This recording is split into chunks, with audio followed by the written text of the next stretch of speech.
Hello everyone, আজকে আমি পেট পুজো করতে বেরিয়ে পড়েছিলাম।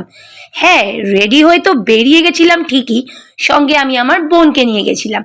তারপরে বেরিয়ে আমি আবার ভাবছি বাড়ি ফিরে আমার বাবা মা আমাকে চিনতে পারবে তো। না না, আসলে সূর্যি মামা এমন আমাদেরকে কিস করছিল, তো আমি ভাবছিলাম বাড়িতে ফিরলে মনে হয় বাবা মা আমাকে চিনতেই পারবে না। ভাগ্যিস আমি সাথে করে ছাতা নিয়ে বেরিয়েছিলাম, না হলে বাড়ি ফিরতে হতো নিগৃহীত হয়ে। যাই হোক, তারপর আমার বোন সাইকেল চালাচ্ছিল, আমি পিছনে বসে বসে বেশ আরাম করেই যাচ্ছিলাম। খিদে পেয়ে গেছিল অনেকক্ষণ আগেই, তাই কাছাকাছি একটা দোকানে ঢুকে গেলাম ব্রেকফাস্ট সেরে নেবো বলে। তো সেখানে গিয়ে অর্ডার দিলাম পরোটা আর ঘুগনি। সেখানে তেমনিও স্পেশাল কিছু মেনু ছিল না। তো আমি ওখানে দাদাটাকে বললাম, একটু ইউটিউবে ভিডিও বানাবো দাদা। দাদা তো শুনে বেজায় রেগে গেল। তো আমার সেখানে কিচ্ছু করার ছিল না, তাই মনে মনে একটু কেঁদে নিলাম। যাই হোক, আমি আর আমার বোন ব্রেকফাস্ট করা শুরু করে দিলাম ঘুগনি আর পরোটা দিয়ে।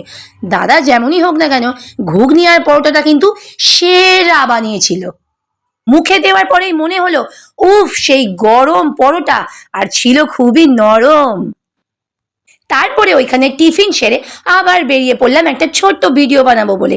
তো বাইরে যা রোদ, ছাতা তো আমাকে নিতেই হচ্ছিল। তো তারপর চলে গেলাম সামনের একটা অরুণ আইসক্রিমের দোকানে। অরুণ আইসক্রিম আমার তো প্রচণ্ড ফেভারিট। তো চলে গেলাম অরুণ আইসক্রিম শপে। সেখানে গিয়ে বাংলা ভাষাতেই ভাইকে বলছিলাম, ভাই আমাকে দুটো আইসক্রিম দেবে। আমার মনে হয় ভাই আমার ভাষা বুঝতেই পারছিল না, তাই ওর দিতে একটু সময় লাগছিল এই আর কি। তারপর বাইরে যা রোদ ছিল, তাতে আমি আইসক্রিমের মতো গলে যায়নি, আমার কপাল ভালো। শেষমেশ ভাই আমার ভাষা বুঝতে পেরে দুটো আইসক্রিম আমার হাতে ধরিয়ে দিল। তো আমি তো আনন্দে নাচতে নাচতে বেরিয়ে আসার পালা।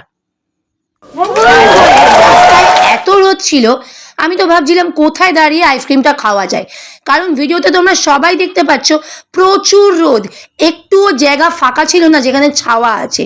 তো কি করব, আর ছাওয়া ছিল, আশেপাশে সব জঙ্গল, কিন্তু আমি খুঁজছিলাম ছাওয়া জায়গা যেখানে দাঁড়িয়ে একটু আইসক্রিম খাওয়া যায় শান্তিতে। যাই হোক, খুঁজে খুঁজে একটা ছাওয়া জায়গা পেয়েছি, সেখানে দাঁড়িয়ে আমি আইসক্রিম খুলছিলাম। না, মানে ওই আর কি, আইসক্রিমের বাটির ওপর কাগজটা খুলছিলাম আর চেটে নিলাম একটু হালকা করে। আচ্ছা, আমি না অনেক বড়দের মুখে শুনেছি যে এই রোদের মধ্যে ঘুরতে ঘুরতে নাকি আইসক্রিম বা কোল্ড ড্রিঙ্কস বা ঠান্ডা জাতীয় কোনো খাবার খাওয়া নাকি উচিত নয়, তাতে নাকি শরীর খারাপ হয়ে যায়।